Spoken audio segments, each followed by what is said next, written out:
பெண்ணியம்ங்கிற பேர்ல கண்ணியம் கெடுக்கிற படம். முதல்ல பெண்களை வீட்டை விட்டு வெளியே அனுப்புங்கன்னு பிரச்சாரம் பண்ணாங்க. அதுக்கப்புறம் ஆணும் பெண்ணும் சமம்னு சொன்னாங்க. இப்ப ஸ்கூல் படிக்கும் போதே எவன் கூட வேணா போகலாம், பெத்தவங்க அதை கண்டுக்க கூடாதுன்னு சொல்றானுங்க. இதுக்கு ஒரே வரியில தெருநாய போல வாழ்ந்துட்டு போங்கன்னு சொல்லுங்களேன்டா நாகரிகம் இல்லாத ஜென்மங்களா. எங்கே செல்லும் இந்த பாதைன்னு தமிழ் சினிமாவில் ஒரு பாடல் இருக்கு. அந்த மாதிரி தான் இருக்கு இப்ப இருக்க தமிழ் சினிமா. எதை நோக்கி போகுதுன்னே தெரியல. ஒரு பக்கம் ரத்தம் தெரிக்கும் வன்முறை காட்சிகளை கொண்ட படங்கள், இன்னொரு பக்கம் ஜாதி ரீதியான பிரிவுகளை தோன்ற படங்கள் தான் அதிகமா வந்துட்டு இருக்கு. இது இல்லாம ஆபாசமான குப்பை படங்கள் தனி ரகம். இப்ப பெண்ணியம் பேசுறோங்கிற பேர்ல பள்ளி மாணவர்களை சீரழிக்கிற விதமா பேட் கேர்ள்ங்கிற படம் உருவாயிருக்கு. அதோட டீசர் வெளியாய் தான் பல சர்ச்சைகளை கிளப்பியிருக்கு. இந்த படத்தோட வண்டவாளம் டீசர்லயே தண்டவாளம் ஏறிடுச்சு. பிராமண குடும்பம், அந்த குடும்பத்துல பள்ளி படிப்பு படிக்கிற பொண்ணு. அவ ஸ்கூல்ல லீடரா இருக்கிறத விட பாய் ஃப்ரெண்ட் இருக்கிறதா மாசுன்னு சொல்றா. அது மட்டும் இல்லாம பார்ட்டிக்கு போறது, தண்ணி அடிக்கிறது, வச்சுக்கிறதுன்னு சகலத்தையும் செய்யறா. அவ குரூப்ல இருக்கிற இன்னொரு பொண்ணு எல்லா ஆண்களையும் கொலை பண்ணணும்னு சொல்றா. அதுக்கு இன்னொருத்தி எல்லா ஆண்களோடையும் வச்சுக்கணும்னு சொல்றா. என் இஷ்டப்படிதான் இருப்பேன், வீட்டுல பெத்தவங்க கண்டிச்சா நீ எதை செய்யக்கூடாதுன்னு சொல்றியோ அதை தான் நான் செய்வேன், என்னை தடுக்க நினைச்சா நான் அந்த பையனோட ஓடி போயிடுவேன், தற்கொலை பண்ணிக்குவேன்னு மிரட்டுற காட்சிகளும் டீசர்ல இருக்கு. எப்படி தாய் தந்தையை மிரட்டி காரியம் சாதிக்கணும்னு படம் எடுத்திருக்கிறானுங்க. படத்தை தயாரிச்சது இயக்குனர் வெற்றிமாறன். படத்துல அந்த பெண் சேவைக்காக எதையும் செய்யலாங்கிற ரீதியில படம் இருக்கு.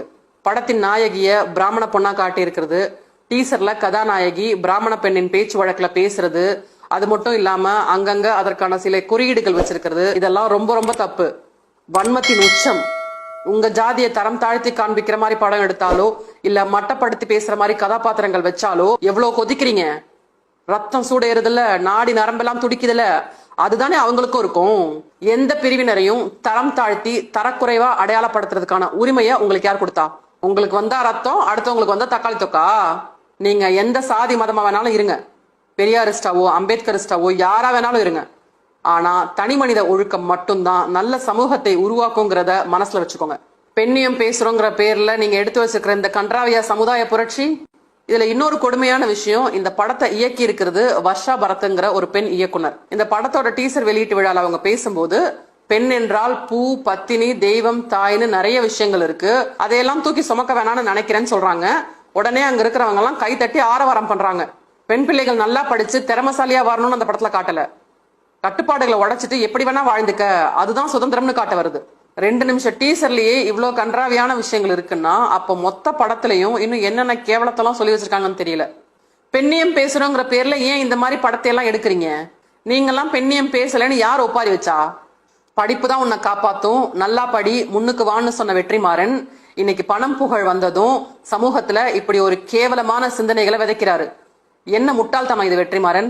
இப்படி ஒரு படத்தை தயாரிக்க உங்களுக்கு வெக்கமா இல்லையா? பள்ளி செல்லும் குழந்தைகளை இந்த மாதிரி கேவலமான திரைப்படங்களை காட்டி கெடுக்காதீங்க. தமிழ்நாட்டுக்கு பேட் கேர்ள் மாதிரியான படம் தேவையில்லை. இது பெண்ணியம் இல்ல. பெண்ணுரிமையை பத்தி பேச எவ்வளவோ விஷயங்கள் இருக்கு. அதையெல்லாம் விட்டுட்டு குடிக்கிறது, சிகரெட் பிடிக்கிறது, பாய் ஃப்ரெண்ட் வச்சுக்கிறது, அவங்களோட ஊர் சுத்துறது, சல்லாபத்துல ஈடுபடுறதுன்னு பெண்ணியம்னா என்னன்னே தெரியாம ஆபாச படத்தை எடுத்து வச்சிருக்கீங்க. கதை இல்லாதவங்க தான் சதையை வச்சு படம் எடுப்பாங்க. இதுவும் அப்படிப்பட்ட படமா தான் இருக்கு. இதுக்கு எப்படி சென்சார் சர்டிபிகேட் கொடுத்தாங்கன்னு தெரியல. பேட் கேர்ள் தனிப்பெண் ஒருத்தினுடைய கதைன்னு வச்சுட்டா கூட சகிக்கல. சாதி வன்மத்தோடு படம் எடுக்கும் இயக்குநர்களை கட்டுப்படுத்த முடியாத நிலையில இருக்கிறோங்கிறது தான் கசப்பான உண்மை. மொத்தத்துல பெண்ணியம்ங்கிற பேர்ல கண்ணியம் கெடுக்கிற படம் தான் பேட் கேர்ள். அது தமிழ்நாட்டுக்கு தேவையில்லை. Ban bad girl. தொடர்ந்து இணைந்திருங்கள் தீனுல் ஆஹிராவுடன். அஸ்ஸலாமு அலைக்கும்.